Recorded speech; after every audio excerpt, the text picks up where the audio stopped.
Well, we're about a couple weeks into this, more than a couple weeks. And now we've been told that we've got more weeks to come, that we have to social distance in order to fight this. And it's interesting, as I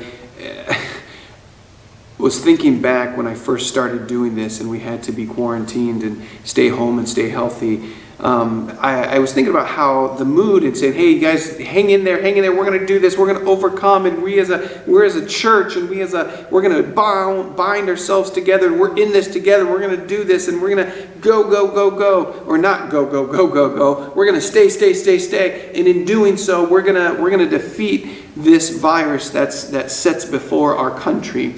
And now we're like weeks into this, and it's like, at least that's what I feel like. Still trying to figure out rhythms, and when people are saying, hey, how you doing? I honestly don't know how to respond. My natural response is, well, we're trying to figure out, create new rhythms. Don't know if I'm a good teacher for my kids or not, but we'll see when they go to take tests next year. And that's all I've got. Because honestly, I just don't know anymore. And things are changing rapidly around us, which doesn't help.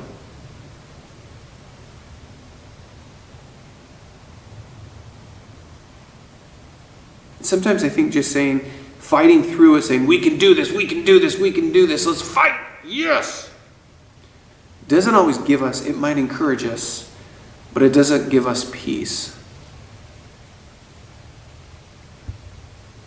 It may get us riled up and willing to hunker down and to do it for the Gipper and to move forward and to whatever else those motivational speeches have been given. But sometimes they just don't give peace.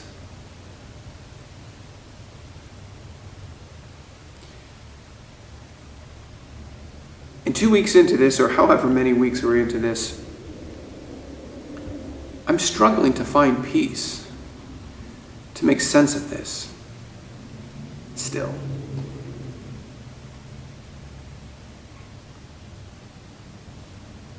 But then I've begun preparing for next week.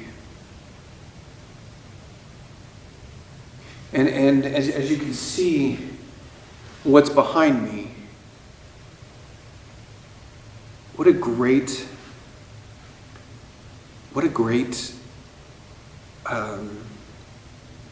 symbol of where we do find true peace.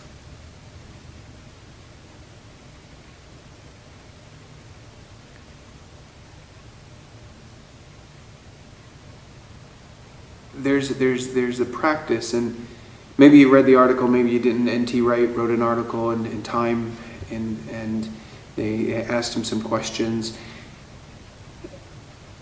And he talks about the practice of lamenting. And in lamenting, it's, there's many psalms that there's lament in it. And lamenting is just crying out to God. And there's moments and there's seasons that we just don't have answers. And there's moments and there's times in our life that we don't know what to do. And so lamenting is that built-in opportunity just to cry out. And sometimes it's weeping. Sometimes it's sadness. Sometimes it is lamenting and just saying, I don't know. And the beauty of lamenting is it just isn't about crying, but it's about recognizing that we need God.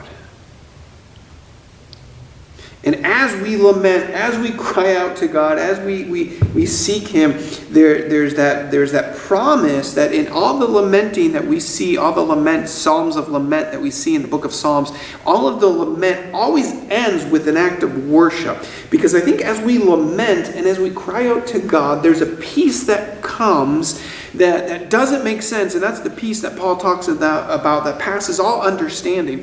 There's a peace that comes that just lets us go, it's going to be okay. I don't get it. I don't know it, but it's going to be okay. And not even just the not knowing of what's going to be tomorrow, but maybe we need peace even in the daily routines. It's going to be okay. So today, it's Friday, and like I said, just wanted to connect with you. Maybe that's the hope for the day. Maybe that's the word that we need to hold on to is lamenting so that we can experience that peace. Allowing ourselves to be opened up to the Holy Spirit to bring a peace that passes understanding, because honestly, none of this makes sense. And when you start to think about the global ramifications, it is scary, and it brings me to my knees in fear of what could be. And I worry about my family, and I worry about my church, and I worry about my community, and my children's schools, and their teachers, and my friends, and everybody, and even this world. I worry about, because no one should have to go through this alone, and it's overwhelming. So now more than ever, let's just lament up to God, in order to find peace, to say it's going to be okay. And what a great example to others that are struggling to find peace. When they see us with a peace that passes understanding, and then we can guide them in knowing truth and the good news, because it's all connected, and here's the epicenter. It's in Jesus' sacrifice and his resurrection that peace, hope, strength all come together.